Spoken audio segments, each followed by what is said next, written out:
pada akhirnya goal setnya adalah politis, kepentingan politis. Skenario pertama adalah menggulingkan atau membawa Jokowi runtuh sebelum 2024. Tapi itu belum cukup kuat.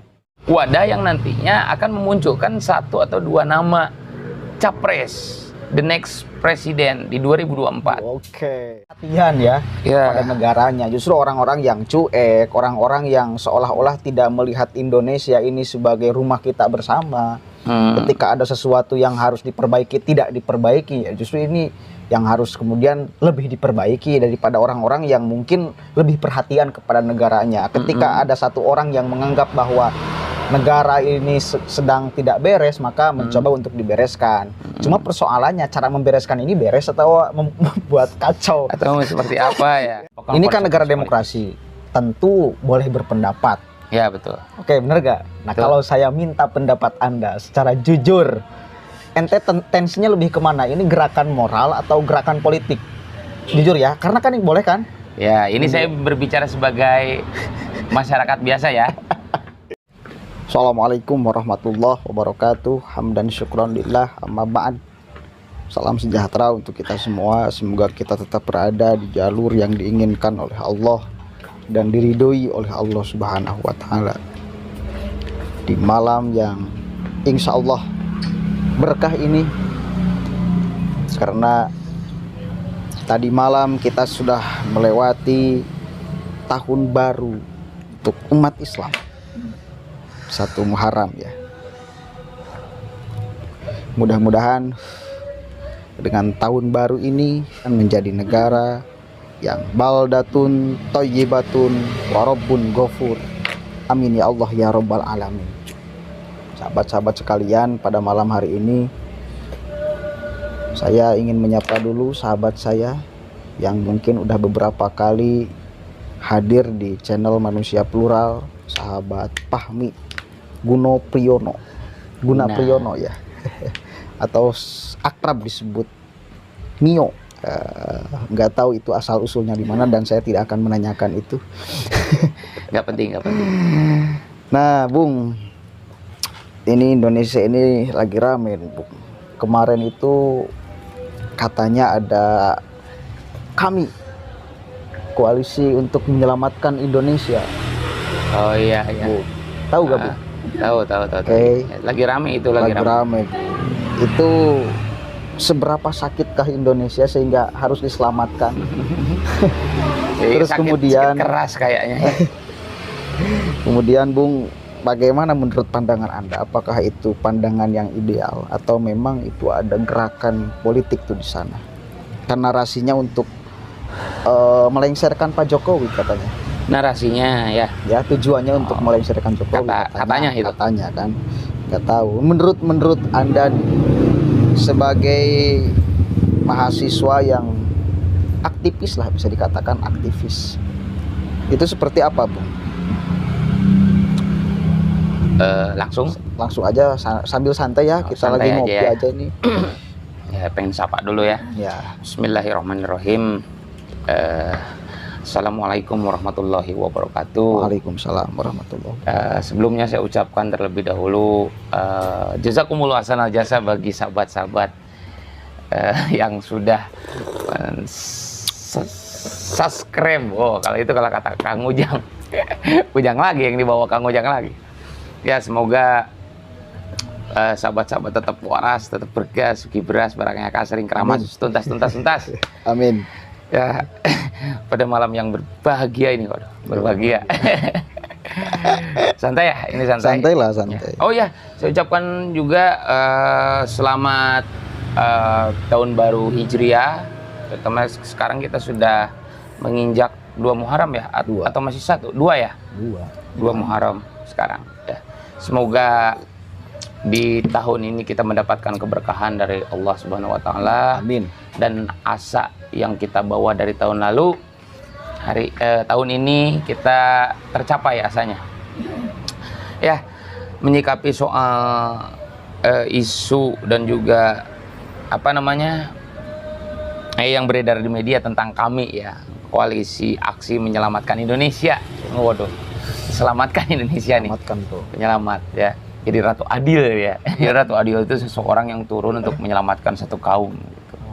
Dari kefasikan, kisruhan. Sahabat-sahabat. Ya.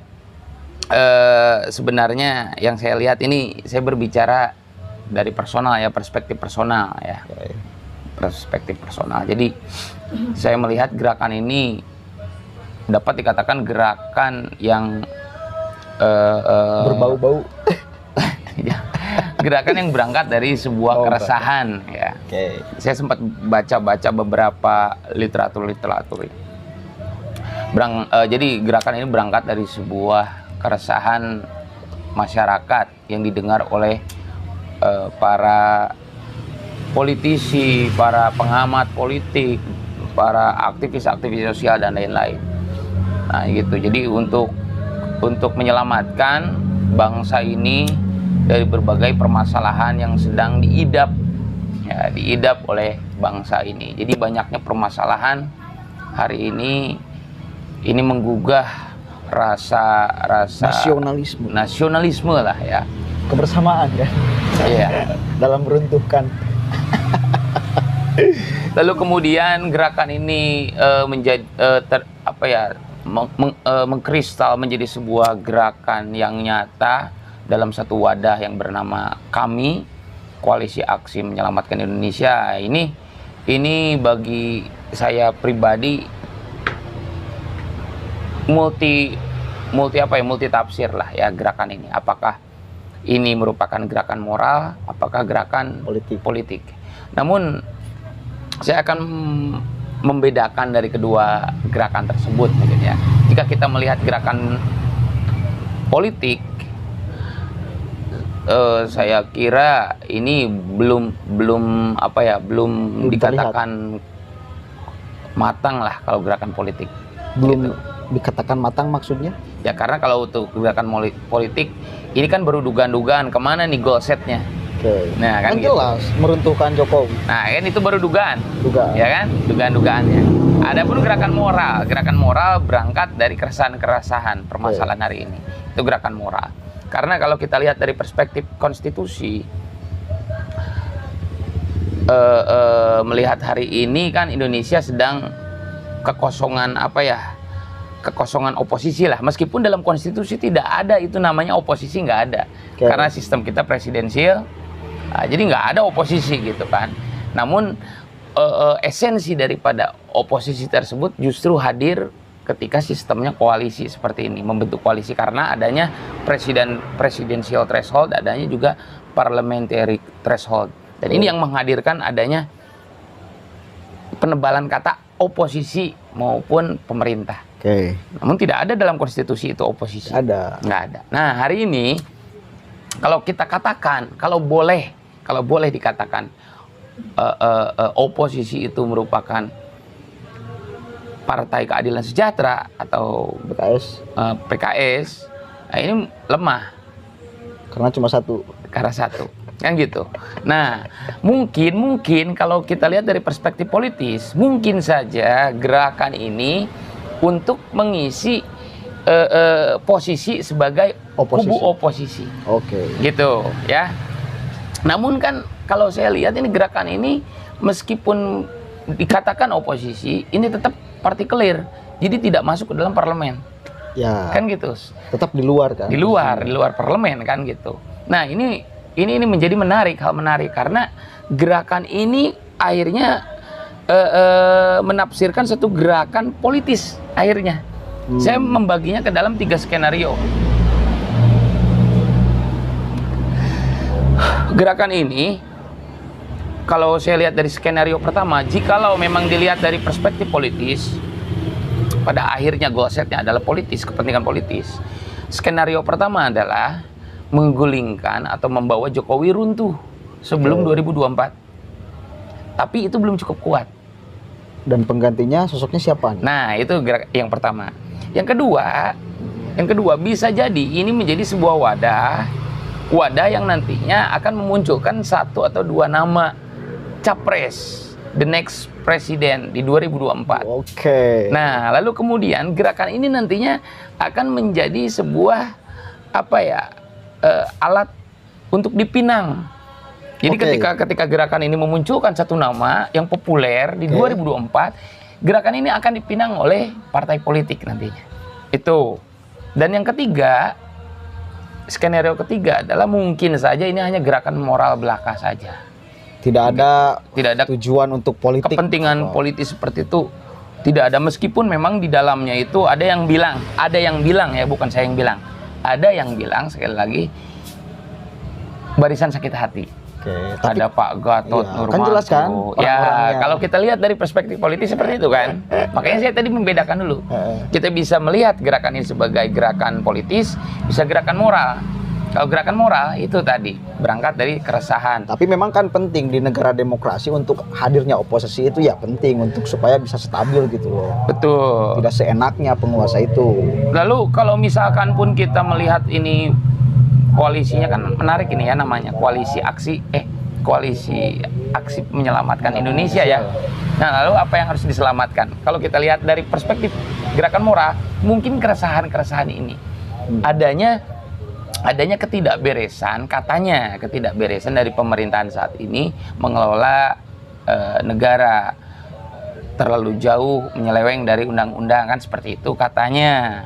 Namun kita harus ingat bahwasanya Pak Jokowi naik menjadi presiden pun itu merupakan produk demokrasi. Produk demokrasi. Dan ini sesuai dengan konstitusi, dipilih oleh rakyat, kan seperti itu. Nah, bila manapun gerakan ini bergerak, mau pada akhirnya akankah menjadi gerakan politis maupun gerakan moral, itu enggak jadi soal karena kelompok tersebut pun sudah dijamin oleh konstitusi. Jadi nggak salah, aku bilang sih silakan aja bergerak, toh itu udah dijamin. Lagian bagi saya itu baik lah. Iya betul. Orang Indonesia sangat perhatian ya pada negaranya. Justru orang-orang yang cuek, orang-orang yang seolah-olah tidak melihat Indonesia ini sebagai rumah kita bersama. Ketika ada sesuatu yang harus diperbaiki tidak diperbaiki, ya justru ini yang harus kemudian lebih diperbaiki daripada orang-orang yang mungkin lebih perhatian kepada negaranya. Ketika ada satu orang yang menganggap bahwa negara ini sedang tidak beres, maka mencoba untuk dibereskan. Cuma persoalannya cara membereskan ini beres atau membuat kacau atau seperti apa ya? Ya kan gitu kan jadi pertanyaan kita. Justru karena kan kita juga mahasiswa, pernah jadi mahasiswa lah. Saya alhamdulillah udah lulus. Dan saya sering melaksanakan kemudian aksi untuk membereskan persoalan yang belum selesai. Kan gitu mungkin ya Bung ya. Demo lah dan sebagainya. Banyak cara untuk kita ekspresi terhadap kekecewaan, terhadap ketidakpuasan daripada pemerintah gitu loh. Gitu sih. Lanjut Bung. Ya, apalagi yang bisa kemudian Anda berikan kepada sahabat manusia plural? Ya untuk hal ini ya itu saja lah mungkin. Jadi saya melihat ini dari dua sudut politis, apakah sudut moral. Kalau sudut moral tentunya ini hal yang baik dan ini merupakan kan negara demokrasi, tentu boleh berpendapat. Ya betul. Oke, benar gak? Nah betul. Kalau saya minta pendapat Anda secara jujur, ente tensinya lebih kemana? Ini gerakan moral atau gerakan politik? Jujur ya, karena kan ini boleh kan? Ya, ini saya berbicara sebagai masyarakat biasa ya. Sebagai masyarakat biasa. Ya, kalau saya lihat gerakan ini, kalau saya lihat ini gerakan, saya kan tadi membaginya menjadi 3 segmen skenario, tiga skenario. Tidak ada titik berat nih.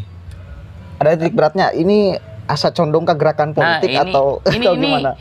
Saya lihat ini merupakan bagian dari skenario kedua. Di mana gerakan ini nantinya menjadi sebuah... Nanti skenario yang kedua itu yang mana? Itu skenario politis. Politik, oke. Ini gerakan politis pada akhirnya, goal setnya. Karena saya butuh apa ya? Butuh tracking dan mapping yang lumayan cukup menyita waktu gitu kan. Kalau saya lihat sekarang, kan saya ini berbicara permukaan saja kan. Jadi saya lihat kan ini gerakan politis pada akhirnya akan bermuara kemungkinan di skenario kedua, yaitu di mana gerakan ini menjadi sebuah wadah untuk nantinya memunculkan satu figur dan figur tersebut adalah the next presiden 2024. Nah, dan wadah ini karena ini merupakan gerakan partikelir di luar pemerintahan, ya tidak ada yang mewakili di parlemen, bukan di dalam parlemen kan gitu. Kemungkinan ya gerakan ini seperti itu. Jadi hanya memunculkan nama the next presiden, dan nama itu nantinya akan dipinang oleh salah satu partai politik di 2024. Itu. Nah, Bung, terakhir Bung, pesan kepada anak-anak muda melihat gerakan itu atau bila ada yang mengajak untuk masuk kepada gerakan itu, apa sikap kita? Satu aja, tabayun, gitu aja. Sebagai manusia yang berakal, manusia dikaruniai akal ya untuk kemudian mengkonversi dari hasil berpikirnya. Oke, ambil kesimpulan. Yang pertama, itu bisa jadi gerakan moral itu ataupun bisa jadi gerakan politik. Tapi menurut Bung Mio itu tensinya, menurut pandangannya itu lebih kepada berat gerakan politik pada akhirnya. Ya, itu pun kalau tidak pecah ya. Itu pun kalau tidak pecah gerakan tersebut, karena dalamnya kan orang politisi. Oke. Kemudian yang terakhir, pesan kepada anak muda, tabayun dulu. Jangan sampai kita terburu-buru melihat sesuatu itu, karena kita punya akal yang harus kita muliakan, karena itu bagian daripada pemberian atau anugerah Tuhan yang harus dong kita pakai. Oke, mungkin itu saja, sekedar membuka pikiran. Mungkin mudah-mudahan sahabat-sahabat semua melihat sebuah permasalahan jangan ditelan mentah-mentah, tapi mudah-mudahan itu benar-benar gerakan moral ya, tanpa ada kepentingan politik. Mudah-mudahan kan, mudah-mudahan kita aminkan aja ya, niat baik saudara-saudara kita yang di sana gitu loh. Apalagi untuk mahasiswa harus netral. Apalagi ya. Untuk mahasiswa harus netral. Ketika Jokowi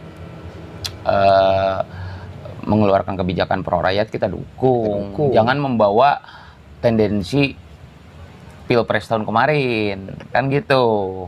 Jadi kita dukung. Kalau ada yang pro rakyat kita dukung, kalau tidak ada yang pro rakyat, kritisi. Kita kritisi. Gitu. Itu saja sebetulnya. Oke, mungkin itu saja yang bisa kita sampaikan. Kurang lebihnya mohon maaf. Wallahul muwaffiq ila aqwamit thoriq. Wallahu a'lam bishawab. Assalamualaikum warahmatullahi wabarakatuh.